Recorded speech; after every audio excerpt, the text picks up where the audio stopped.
তেজগাঁ থেকে সংবাদ সন্ধ্যা নিয়ে আপনাদের সামনে আছি আমি সুমনা সিং এবং আমি অনিমেষ কর। শুরুতেই জানিয়ে দেব বার্তা কক্ষের সবশেষ। ধর্ষণের সর্বোচ্চ শাস্তি মৃত্যুদণ্ড করতে আইন সংশোধনের উদ্যোগ, মন্ত্রিসভায় প্রস্তাব সোমবার।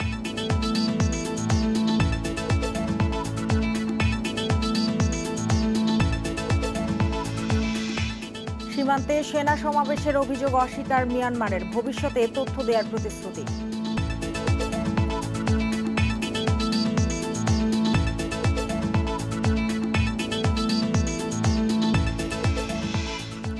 এইচএসসির মূল্যায়নে পরামর্শ কমিটির কাজ শুরু, ফলাফল প্রকাশ ডিসেম্বরের শেষ সপ্তাহে।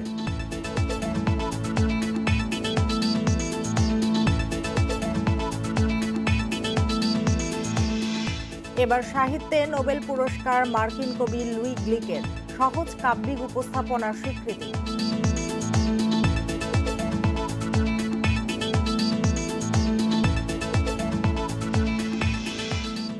এতক্ষণ শিরোনামগুলো জানাচ্ছিলাম, এবার জানাবো পুরো খবর। ধর্ষণের সর্বোচ্চ শাস্তি মৃত্যুদণ্ড করতে আইন সংশোধনের উদ্যোগ নিয়েছে সরকার। সোমবার মন্ত্রিপরিষদ সভায় আইন সংশোধনের প্রস্তাব উপস্থাপনের প্রস্তুতির কথা জানিয়েছেন আইনমন্ত্রী আনিসুল হক। আইনমন্ত্রী জানান, প্রধানমন্ত্রীর নির্দেশ অনুযায়ী সব প্রস্তুতি নেওয়া হচ্ছে। নোয়াখালীর বেগমগঞ্জে এক নারীকে বিবস্ত্র করে নির্যাতনের ভিডিও সামাজিক যোগাযোগ মাধ্যমে ছড়িয়ে পড়লে সারা দেশে আন্দোলন শুরু হয়। ধর্ষণের সর্বোচ্চ শাস্তি মৃত্যুদণ্ড করতে আইন সংশোধনের দাবি ওঠে বিভিন্ন মহল থেকে।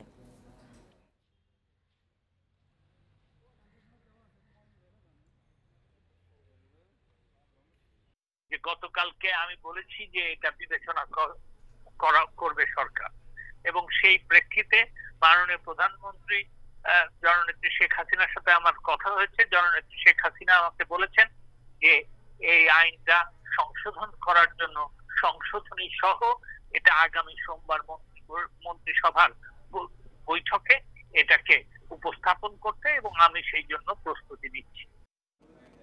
ধর্ষণ ও নারী নির্যাতনের বিচার ও তা বন্ধে কাল দুপুরে রাজধানীর শাহবাগে মহাসমাবেশের ডাক দিয়েছে প্রগতিশীল ছাত্র সংগঠনগুলো। দুপুরে বিক্ষোভ সমাবেশ থেকে কর্মসূচি দেয়া হয়েছে। এ সময় ধর্ষণ প্রতিরোধে সর্বোচ্চ শাস্তি মৃত্যুদণ্ডের দাবিও জানানো হয়েছে।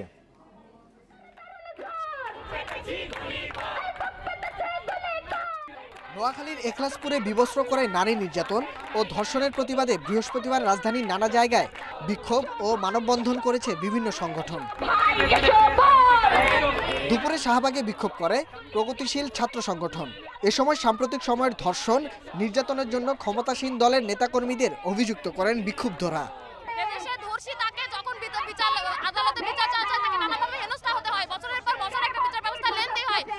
বিচার হয়ে যাচ্ছে, সেই তনু হত্যা মামলা থেকে এই পর্যন্ত যতগুলো ধর্ষণ হয়েছে একটা ধর্ষণের সুষ্ঠু বিচার হয়নি। দর্শকরা বুক ফুলিয়ে বাইরে ঘোরে, কিন্তু যারা ধর্ষিত হয়েছে, যাদের সাথে এত কিছু হয়েছে, অন্যায় হয়েছে, তাদের কোনো বিচার হচ্ছে না। এর আগে নারী নির্যাতনের প্রতিবাদে মানববন্ধন করেন ঢাকা বিশ্ববিদ্যালয় শিক্ষক সমিতির নেতারা।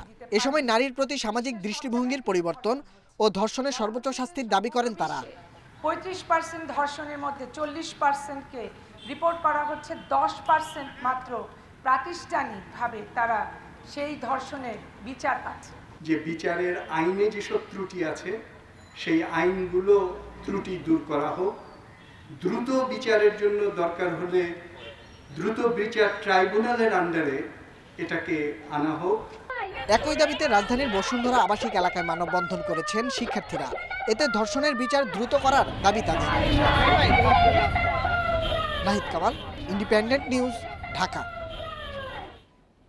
মৌলভীবাজারে নারী নির্যাতন ও ধর্ষণ বিরোধী সমাবেশে হামলা চালিয়েছে দুর্বৃত্তরা। এতে 6 শিক্ষার্থী আহত হলেও পুলিশ ছিল নীরব।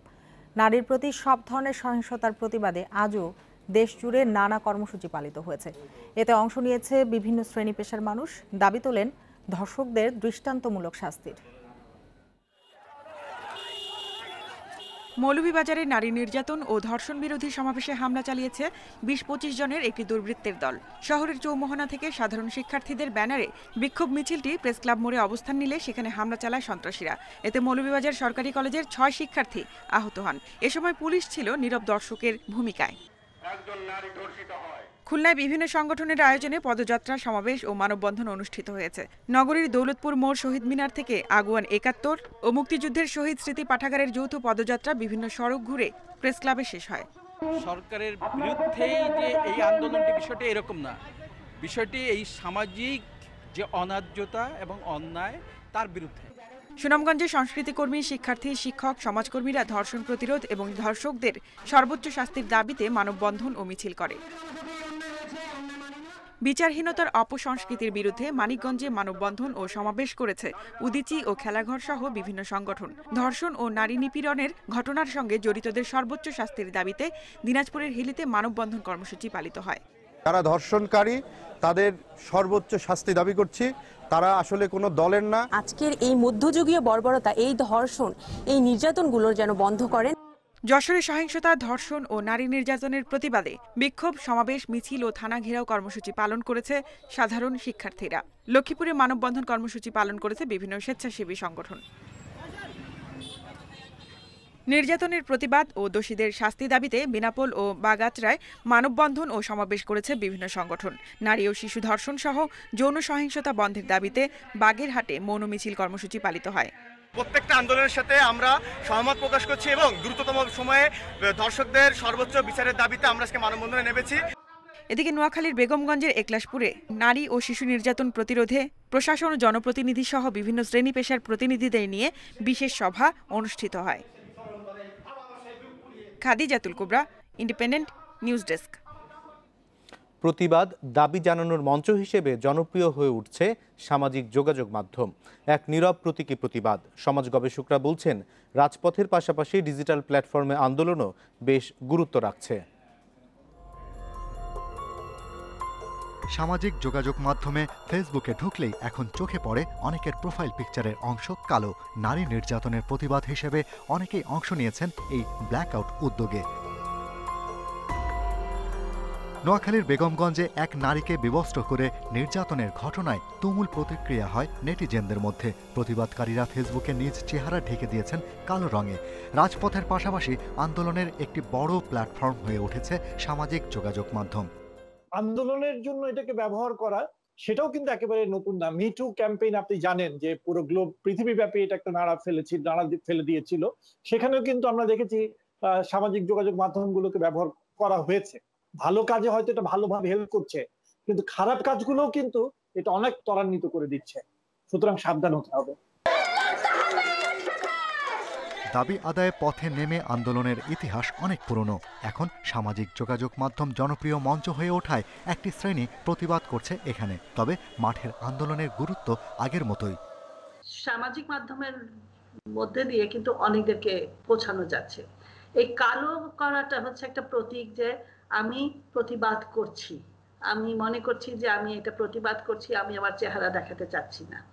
এটা একটা নতুন মাত্রা নিয়ে আসছে। কিন্তু তার মানে যে আন্দোলন এটা থেমে থাকলে কিন্তু আসলে শুধুমাত্র আমি সামাজিক মাধ্যম দিয়ে যদি আন্দোলন করতে যাই, বিশেষ করে ধর্ষণের মতো যে ঘটনাগুলো ঘটছে আমাদের দেশে, সেটা দিয়ে আমি মনে করি এটা যথেষ্ট না।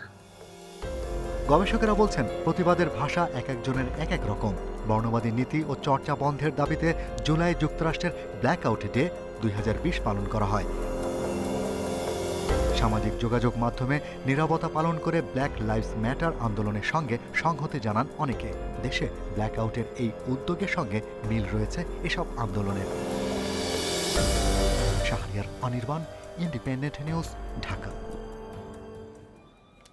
নোয়াখালীতে নারীকে বিবস্ত্র করে নির্যাতনের ঘটনায় গ্রেপ্তার আবুল কালামকে 3 মামলায় 10 দিনের ও মাইনুদ্দিন শাহেদকে 1 মামলায় 2 দিনের রিমান্ড দিয়েছে আদালত। নোয়াখালীর জ্যেষ্ঠ বিচারিক হাকিম মাসফিকুল হক বিকেলে রিমান্ড আবেদন মঞ্জুর করেন। আদালত সূত্রে জানা গেছে, ধর্ষণ চেষ্টা ও পর্নোগ্রাফি মামলার 2 নম্বর আসামি আব্দুর রহিম ও তদন্তে অন্তর্ভুক্ত আসামি ইউপি সদস্য মোজাম্মেল হোসেন সোহাগ 164 ধারায় আদালতে স্বীকারোক্তিমূলক জবানবন্দি দিয়েছেন। এদিকে সকালে হবিগঞ্জের চুনারুঘাট থেকে নির্যাতনের মামলার 6 নম্বর আসামি শামসুদ্দিন সুমনকে গ্রেপ্তার করেছে পুলিশ। এ নিয়ে ঘটনায় গ্রেপ্তার হলেন 11 জন।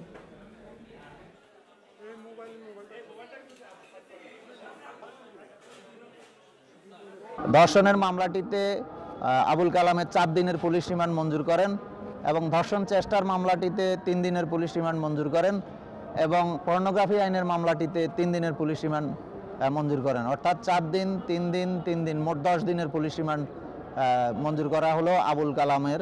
সন্দিগ্ধ আসামি মাইনুদ্দিন শাহেদ তাকে ধর্ষণের চেষ্টা মামলায় 2 দিনের পুলিশ রিমান্ড মঞ্জুর করেছেন মাননীয় আদালত। বিএনপি মহাসচিব মির্জা ফখরুল ইসলাম আলমগীর বলেছেন, সুশাসন ও জননিরাপত্তা নিশ্চিত করতে ব্যর্থ হয়েছে সরকার। নারী ও শিশুর প্রতি সহিংসতার প্রতিবাদে দুপুরে জাতীয় প্রেস ক্লাবে বিএনপির অবস্থান কর্মসূচিতে এ মন্তব্য করেন তিনি। বিএনপি মহাসচিব বলেন, নারীর প্রতি সহিংসতা নিয়ে জাতিসংঘের উদ্বেগ প্রকাশে দেশের মর্যাদা ক্ষুণ্ণ হয়েছে। বাংলাদেশের মানুষ শুধু নারী ও শিশুদের রক্ষার জন্য নয়, নিজেদের অধিকার ও দেশকে রক্ষায় ঐক্যবদ্ধ হয়েছে বলেও মন্তব্য করেন মির্জা ফখরুল ইসলাম আলমগীর।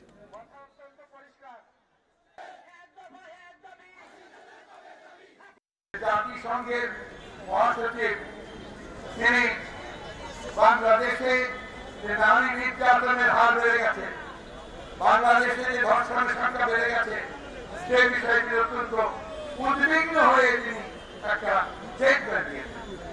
এটা একটা বিরল ঘটনা। এই স্টেটমেন্টে বাংলাদেশের মানুষের সম্মান মাটির সঙ্গে মিশে গেছে। এই স্টেটমেন্টে এই দেশের মানুষের সমস্ত ইজ্জত নষ্ট হয়ে গেছে। আওয়ামী লীগ সাধারণ সম্পাদক ওবায়দুল কাদের বলেছেন, যখনই কোনো ঘটনা ঘটে বিএনপি সেটিকে ইস্যু বানিয়ে সরকার বিরোধী আন্দোলনের চেষ্টা চালায়। বৃহস্পতিবার এক ভিডিও বার্তায় এ মন্তব্য করেন তিনি। মিয়ানমার সীমান্তে সেনা সমাবেশের বিষয়টি অস্বীকার করেছে সে দেশের সীমান্তরক্ষী বাহিনী বিজিপি। বান্দরবানের ঘুমধুম সীমান্তে বিজিপির সঙ্গে পতাকা বৈঠকের কথা জানিয়েছে বিজিপি। তবে সম্প্রতি সীমান্তের বিভিন্ন ক্যাম্পে বিজিপি সদস্যদের রদবদল হয়েছে বলে জানিয়েছে তারা। বৈঠক শেষে কক্সবাজার বিজিবির পরিচালক লেফটেন্যান্ট কর্নেল সরকার মুস্তাফিজুর রহমান জানান, ভবিষ্যতে সীমান্তে যে কোনো তৎপরতার আগে বাংলাদেশকে অবহিত করার বিষয়ে নিশ্চিত করেছে বিজিপি। এছাড়াও সীমান্তে মাদক চোরাচালান, পাচার সহ যে কোনো অবৈধ কাজ বন্ধে উভয় দেশ একসাথে কাজের ব্যাপারে সম্মত হয়েছে বলে জানায় বিজিবি।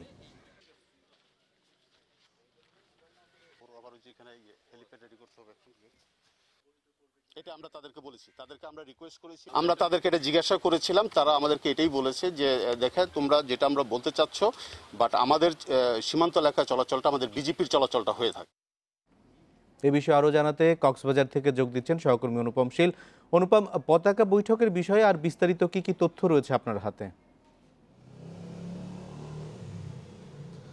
আজকে ঘুমধুম যে ফ্রেন্ডশিপ ব্রিজ রয়েছে নোম্যান্স ল্যান্ডে, সেখানে সকাল 9টা থেকে এই পতাকা বৈঠক শুরু হয় এবং বাংলাদেশের 3টি ব্যাটালিয়ন কমান্ডাররা সেখানে উপস্থিত ছিলেন। পাশাপাশি মিয়ানমার থেকেও 11 সদস্যের একটি প্রতিনিধি দল তারা এই পতাকা বৈঠকে এসেছিল।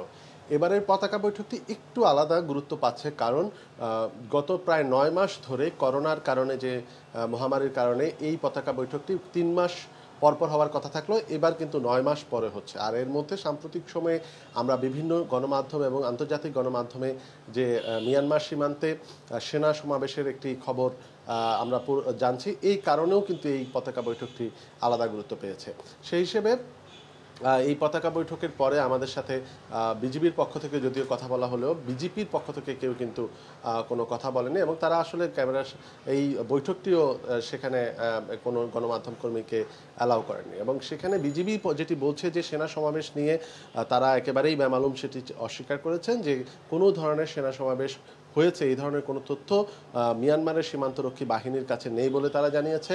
পাশাপাশি তারা যেটি বলছে যে সাম্প্রতিক সময়ে তাদের সেখানকার যে সীমান্তরক্ষী বাহিনীর বিভিন্ন ক্যাম্প টু ক্যাম্পে স্থানান্তর প্রক্রিয়া চলছে, হয়তো সেই কারণে কিছু সামরিক যানবাহন অর্থাৎ বিজিপিকে বহনকারী যানবাহন সেই সীমান্তে চলাচল করেছে বলে তারা জানিয়েছে।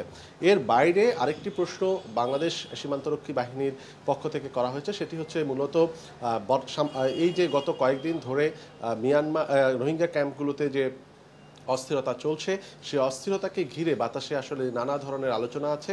একটি আলোচনা খুব ভালোই এখানে প্রচার পেয়েছে, সেটি হচ্ছে এই সশস্ত্র গ্রুপগুলোর কোনো পক্ষকে মিয়ানমারের পক্ষ থেকে এক ধরনের পৃষ্ঠপোষকতা করার একটি খবর এখানে প্রচার পাচ্ছে। এই বিষয়টিও ইঙ্গিত করে বাংলাদেশ সীমান্তরক্ষী বাহিনী বিজিবির কাছে বলেছিল এবং সেই প্রশ্নের উত্তরে বিজিবির পক্ষ থেকে বলা হয়েছে তারা এই বিষয়টি নিয়ে তাদের দেশে অনুসন্ধান চালাবে এবং তারপরে আসলে বাংলাদেশকে এই বিষয়গুলো জানাবে।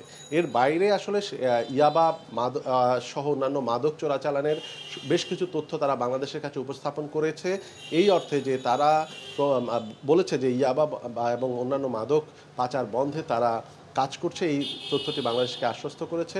পাশাপাশি সীমান্তের সামনের দিনগুলোতে এই যে সেনা অর্থাৎ বিজিবির পরিবহনের যে কার্যক্রম, এই ধরনের যে কোনো কর্মকাণ্ড আন্তর্জাতিক নিয়ম অনুসারে মিয়ানমার কর্তৃপক্ষ বাংলাদেশ কর্তৃপক্ষকে জানাবে, যদিও গত সময়ে তারা জানায়নি, সামনে জানাবে বলে তারা বলেছে। কিন্তু আমরা আসলে যেটি দেখেছি যে এরকম কিন্তু আরও অসংখ্য বৈঠক আমরা নিজেরাও বেশ কয়েকটি বৈঠক কাভার করার সুযোগ হয়েছে, সেখানে কিন্তু এই আলোচনাগুলো হয়েছে, কিন্তু কাজের কাজ বিজিবির পক্ষ থেকে অর্থাৎ মিয়ানমার সীমান্তরক্ষী বাহিনীর পক্ষ থেকে কিন্তু তারপরে খুব বেশি যে তাদের দেওয়া কথা অনুযায়ী কাজ হয়েছে সেটি আমরা অনুপমশীল এই অবস্থার উন্নতি আমাদের চাওয়া হলেও আসলে আমরা সেটি দেখতে পাইনি। আপনাকে অনেক ধন্যবাদ আমাদের সঙ্গে যুক্ত হওয়ার জন্য। জেএসসি এবং এসএসসির ফলাফলের উপর এইচএসসি পরীক্ষার ফল প্রকাশ হবে ডিসেম্বরের শেষ সপ্তাহে। এরই মধ্যে পরামর্শ কমিটি কাজ শুরু করেছে বলে জানিয়েছে শিক্ষা বোর্ড।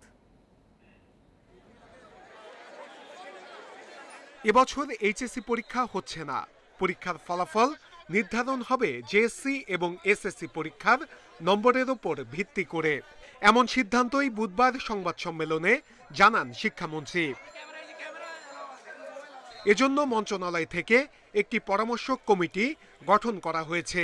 কমিটিতে ঢাকা শিক্ষা বোর্ডের চেয়ারম্যান থাকছেন সদস্য সচিব হিসেবে, মাদ্রাসা এবং কারিগরি শিক্ষা বোর্ডের চেয়ারম্যান থাকবেন সদস্য হিসেবে, সেই সাথে ঢাকা বিশ্ববিদ্যালয়, বুয়েট মেডিকেল কলেজের একজন করে শিক্ষক থাকবেন। বোর্ড বলছে ডিসেম্বরের শেষ সপ্তাহে এই ফলাফল দেয়া হবে। জেএসসি এবং এসএসসি পরীক্ষার ফলাফলের গড় করে দেয়া হবে ফল। যেভাবেই গড় করি না কেন, গড় করলে অবশ্যই যে জেএসসিতে নম্বর যদি কেউ বেশি পেয়ে থাকে, জিপিএ যদি বেশি থাকে, তাহলে ওই বেশি অংশটা কিন্তু এসএসসির সাথে তার যুক্ত হয়ে যাবে। অবশ্যই তার এটা যুক্ত হয়ে যাবে এবং সেখান থেকে সে এসএসসিতে ভালো ফল করবে, তার ফল কমার কোনো সুযোগ নেই। বিষয় ভিত্তিক গ্রেডিং করা হবে এসএসসির বিষয়গুলোর নম্বরের উপরে। এসএসসির সাথে এইচএসসিতে যে বিষয় মিলবে না সেগুলো কিভাবে নম্বর দেয়া হবে তা নিয়ে কাজ করবে কমিটি। বিষয়গুলিকে আমরা কিভাবে অ্যাড্রেস করব, এসএসসিতে যে বিষয়গুলি পড়ে আসছে ঠিক হুবহু একই বিষয় কিন্তু এইচএসসিতে নাই, অনেকগুলি পার্থক্য আছে, বিশেষ করে আর্টস এবং কমার্সে। এখানে আমরা কিভাবে এটাকে অ্যাড্রেস করব, তো এই সবগুলির জন্য আমাদের সাবজেক্টগুলি একটা ম্যাপিং তৈরি করতে হবে, যে কোনটার সাথে কোনটা অ্যাডজাস্ট করা যায়, কিভাবে অ্যাডজাস্ট করা যায়। আমরা খুব দ্রুত সময়ের মধ্যেই এই কাজটি করব। এদিকে শিক্ষা গবেষকরা বলছেন ফলাফল যাতে আন্তর্জাতিক মানসম্পন্ন হয় সেদিকে খেয়াল রাখতে হবে। বাংলাদেশে যদিও এই নিয়মটা হয়তো মেনে নেবে, বাংলাদেশের বিভিন্ন শিক্ষা প্রতিষ্ঠানগুলো যেহেতু সরকার সিদ্ধান্ত নিয়েছে, কিন্তু দেখা যাচ্ছে যে সমস্ত ছেলেমেয়েরা আমাদের দেশের প্রতি বছর কিন্তু লক্ষ লক্ষ ছেলেমেয়েরা দেশের বাইরে পড়াশোনা করতে যায়, তো সেই সমস্ত বিশ্ববিদ্যালয়গুলো এই রেজাল্টটাকে কতটুকু মেনে নেবে এটা কিন্তু একটু সন্দেহের অবকাশ থেকে যায়। সুতরাং সেখানেও কিন্তু শিক্ষার্থীরা ক্ষতিগ্রস্ত হওয়ার একটা সুযোগ রয়েছে। কোনো শিক্ষার্থী যাতে ক্ষতিগ্রস্ত না হয় সেদিকে নজর রাখার আহ্বান গবেষকদের। নূরে আলম, ইন্ডিপেন্ডেন্ট নিউজ, ঢাকা। করোনায় শিক্ষার্থীদের পড়াশোনা অব্যাহত রাখতে এইচএসসি সহ বিভিন্ন শ্রেণীতে প্রমোশন দেওয়া হচ্ছে বলে জানিয়েছেন প্রধানমন্ত্রী শেখ হাসিনা। কিশোরগঞ্জের ইটনা মিঠামইন অষ্টগ্রাম সড়কের উদ্বোধন করে এসব কথা বলেন তিনি। শীতে করোনা সংক্রমণ আরও বাড়তে পারে জানিয়ে সরকারের নানা প্রস্তুতির বিষয় তুলে ধরেন প্রধানমন্ত্রী।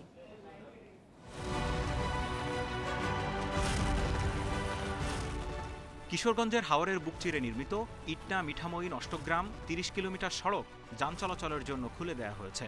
রাষ্ট্রপতি আব্দুল হামিদের উদ্যোগে ৮৭৪ কোটি টাকায় নির্মিত এই দৃষ্টিনন্দন সড়ক গণভবন থেকে ভিডিও কনফারেন্সে উদ্বোধন করেন প্রধানমন্ত্রী শেখ হাসিনা। এ সময় প্রধানমন্ত্রী বলেন, করোনা ভাইরাসে অনেক ক্ষতি হয়েছে। এইচএসসি সহ বিভিন্ন শ্রেণীতে পরীক্ষা নিতে না পারলেও শিক্ষার্থীদের পড়াশোনা যেন ব্যাহত না হয় সেই ব্যবস্থাও করা হয়েছে। যেহেতু পরীক্ষা আমরা এসএসসি বা এসএসসি পরীক্ষা নিতে পারছি না, কিন্তু তাদের যে টেস্ট পরীক্ষা বা ক্লাসের পরীক্ষাগুলি বা সেই সব পরীক্ষাগুলি নিয়ে তাদের রেজাল্ট দিয়ে আমি ইতিমধ্যে আপনারা দেখেছেন আমরা সিদ্ধান্ত দিয়েছি যে তাদের প্রমোশনটা দিয়ে দেওয়া হবে, যার জন্য পড়াশোনাটা অব্যাহত রাখতে পারে। আগামী শীতে করোনা ভাইরাস আবারও বাড়ার শঙ্কা জানান প্রধানমন্ত্রী। সেজন্য সব জেলা হাসপাতালে আইসিইউ সহ প্রয়োজনীয় চিকিৎসা ব্যবস্থা প্রস্তুত করা হচ্ছে বলেও জানান সরকার প্রধান। করোনা ভাইরাস যেমন গতবার শীতকালে শুরু হয়েছিল, আগামী শীতকালে আবার আসতে পারে, সেটা মাথায় রেখে প্রত্যেকটা জেলা হাসপাতালে আইসিইউ নির্মাণ থেকে শুরু করে অক্সিজেনের ব্যবস্থা এবং সব ধরনের চিকিৎসা সেবার ব্যবস্থা আমরা করে দিচ্ছি। আমরা তাৎক্ষণিকভাবে প্রায় 2000 ডাক্তার, 3000 নার্স নিয়োগ দিয়েছি, টেকনিশিয়ান নিয়োগ দিয়েছি। আমরা বিভিন্নভাবে চেষ্টা করছি। ইটনা মিঠামই নষ্টগ্রাম সড়ক চালুর মধ্য দিয়ে হাওরের এই 3 উপজেলায় সড়ক যোগাযোগ সহজ হওয়ার পাশাপাশি পর্যটনে সম্ভাবনার দুয়ার খুলেছে।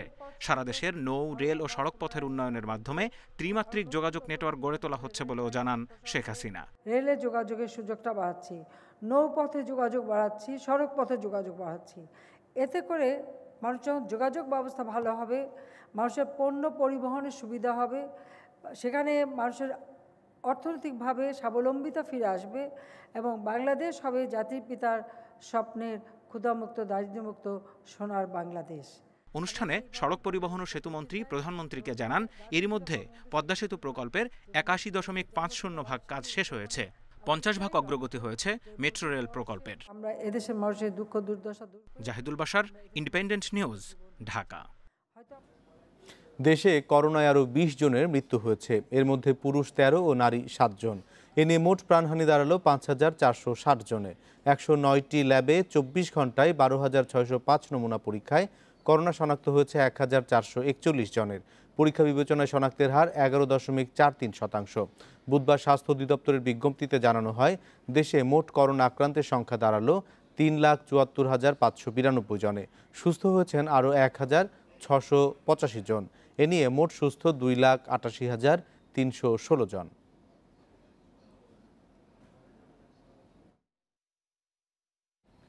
নভেম্বরে শুরু হবে চীনের করোনা ভ্যাকসিন সিনোভ্যাকের ট্রায়াল, এমন তথ্য জানিয়েছেন স্বাস্থ্য সচিব আব্দুল মান্নান।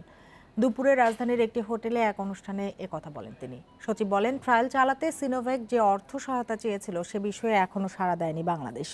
অন্য দেশে ট্রায়াল নিয়ে সিনোভ্যাকের ব্যস্ততার কারণে বাংলাদেশের ট্রায়াল করতে দেরি হচ্ছে। সিনোভ্যাক ছাড়া আরও 6টি কোম্পানি বাংলাদেশের ট্রায়ালের আবেদন করেছে বলেও জানান আব্দুল মান্নান। বিশ্বের বিভিন্ন দেশের 9টি ভ্যাকসিন তৃতীয় পর্যায়ের ট্রায়ালে আছে, এর মধ্যে সিনোভ্যাকও একটি।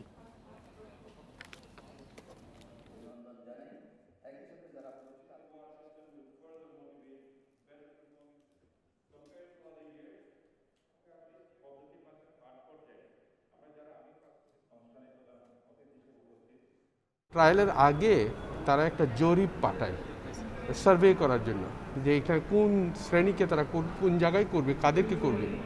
এই সার্ভেটা এই মাসেই শেষের দিকে আসার কথা, তারা যেভাবে আমাদেরকে বলেছে।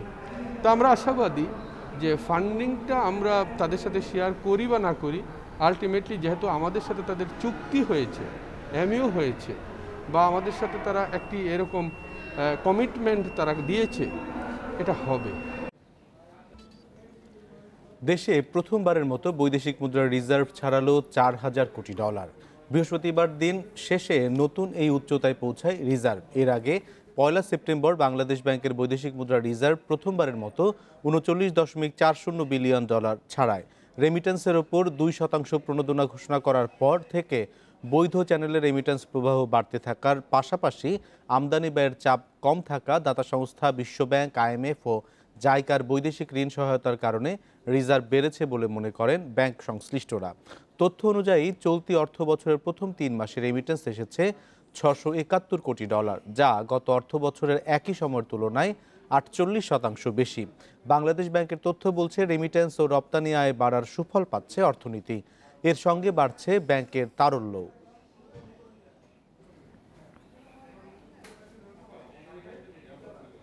এবছর সাহিত্যে নোবেল পেলেন 74 বছর বয়সী মার্কিন কবি লুই গ্লেক। সুইডিশ একাডেমির পক্ষ থেকে বলা হয়েছে, গ্লিককে এই পুরস্কার দেয়া হয়েছে তার সহজ কাব্যিক উপস্থাপনার জন্য, যা ব্যক্তির অস্তিত্বকে সর্বজনীন করে তোলে। 1943 সালে নিউ ইয়র্কে জন্ম লুই গ্লিকের। 1968 সালে ফার্স্ট বর্ন সাহিত্যের মধ্য দিয়ে যাত্রা শুরু করেন লুই গ্লিক। এরপর খুব দ্রুত নামকরা কবি হিসেবে নিজের জায়গা করে নেন। লেখালেখি ছাড়াও কানেকটিকাটের ইয়েল বিশ্ববিদ্যালয়ের ইংরেজির অধ্যাপক হিসেবে দায়িত্ব পালন করেছেন তিনি। 1993 সালে দ্য ওয়াইল্ড আইরিশ কাব্যগ্রন্থের জন্য পুলিৎজার এবং 2014 সালে ন্যাশনাল বুক অ্যাওয়ার্ডের মতো নামী খেতাবে ভূষিত হয়েছেন গ্লিক। এছাড়া ইংরেজি ছাড়াও স্প্যানিশ, জার্মান, সুইডিশ ভাষাতেও তার অনেক রচনা রয়েছে। আগামী 10 ডিসেম্বর সুইডেনের স্টকহোমে আনুষ্ঠানিকভাবে তার হাতে পুরস্কার তুলে দেবে Nobel committee. BCB presidents cup নামে রোববার মাঠে গড়াচ্ছে ওয়ানডে টুর্নামেন্ট। করোনাকালীন ঘরোয়া প্রথম আয়োজন সফলভাবে করার লক্ষ্য বিসিবির। বোর্ডের ব্যবস্থাপনায় 3 দলের এই আসরে ম্যাচ ফি পাচ্ছেন না ক্রিকেটাররা।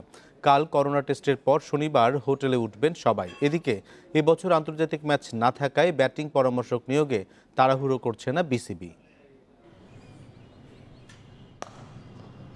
দুটি প্রস্তুতি ম্যাচের পর 3 দিনের বিশ্রাম পেয়েছেন ক্রিকেটাররা। ছুটিতেও মাঠে ছুটে গেছেন মুশফিক সোহান। ঘণ্টা খানিক নেটে নিজেকে ঝালিয়ে নিয়েছেন মুশফিক। প্রস্তুতি ম্যাচে ব্যাট হাতে সুবিধা করতে পারেননি সোহান। ভুল শুধরাতে সেন্টার উইকেটে সময় দিয়েছেন। রবিবার মাঠে গড়াবে 50 ওভারের টুর্নামেন্ট। তার আগে শুক্রবার হবে ক্রিকেটারদের করোনা পরীক্ষা। আমরা বাবল এনভায়রনমেন্টের মধ্যে সবাইকে নিয়ে আসবো। যারা প্লেয়াররা তো থাকবেন অবশ্যই তারা, এবং অন্যান্য যে সাপোর্ট স্টাফ যারা থাকবেন তাদেরকে, আমাদের গ্রাউন্ডসম্যানরা থাকবেন, এছাড়া অন্যান্য যে লজিস্টিক্সে যারা কাজ করবেন এরকম কিছু ডেজিগনেটেড পারসন তাদেরকেও আমরা করোনা টেস্টের আওতায় নিয়ে আসব। এবং আমাদের দল আপনারা জানেন যে আগামী 10ই অক্টোবর তারা চেক ইন করবে। ক্রিকেটারদের আর্থিক অবস্থা নিয়ে ভাবছেন কর্তারা। কর্পোরেট ক্রিকেট টুর্নামেন্টে ম্যাচ ফি থাকছে, তবে প্রেসিডেন্টস কাপে সেটা থাকছে না। কোনো ধরনের স্পন্সর ছাড়া নিজেদের ব্যবস্থাপনাই হচ্ছে টুর্নামেন্টটি। করোনার মধ্যে প্রথম আসর বলেই বেশি সতর্ক বিসিবি।